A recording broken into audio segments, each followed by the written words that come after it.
I will present to you my book that's being launched in Brazil called The Electronic Leviathan.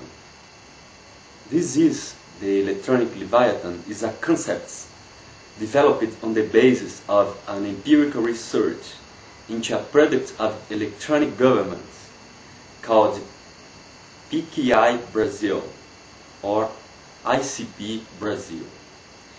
That is the Brazilian Public Key Infrastructure.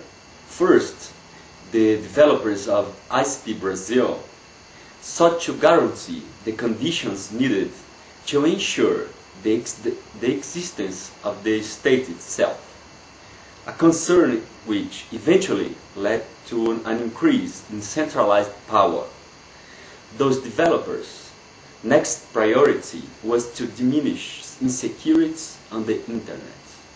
By enhancing security when using softwares connected to the net, by combating what was perceived as a possibility of monopoly formation or anarchy in the digital certification markets, and by somehow controlling the use of the Internet as a doorway to the sort of anarchy that prevails in the world of international relations.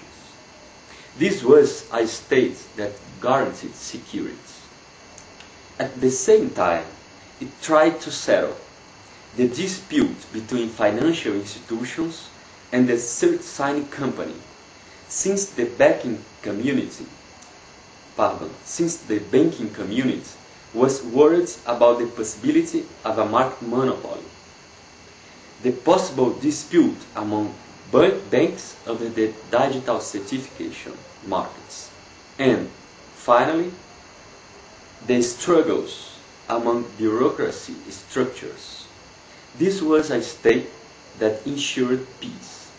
Several elements in the ICP Brazil case involved the states and tied into the Electronic Leviathan in various ways, different ways.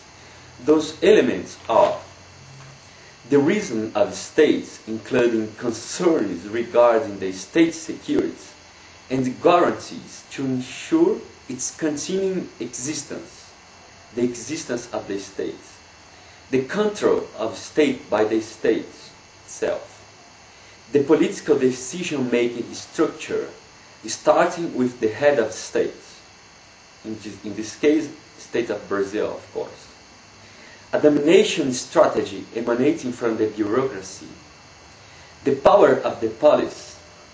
Next, the treatment of asymmetric cryptography, a dual-use technology controlled by states in general. The consideration given to international practices, as evidenced by the comparative examination of other states' laws and the use of that technology.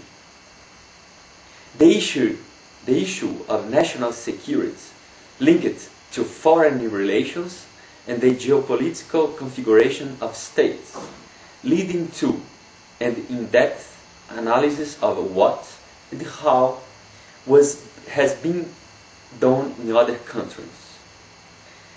Next, updating the way war is waged, called cyber war, and finally, containment of problems relating to sovereignty and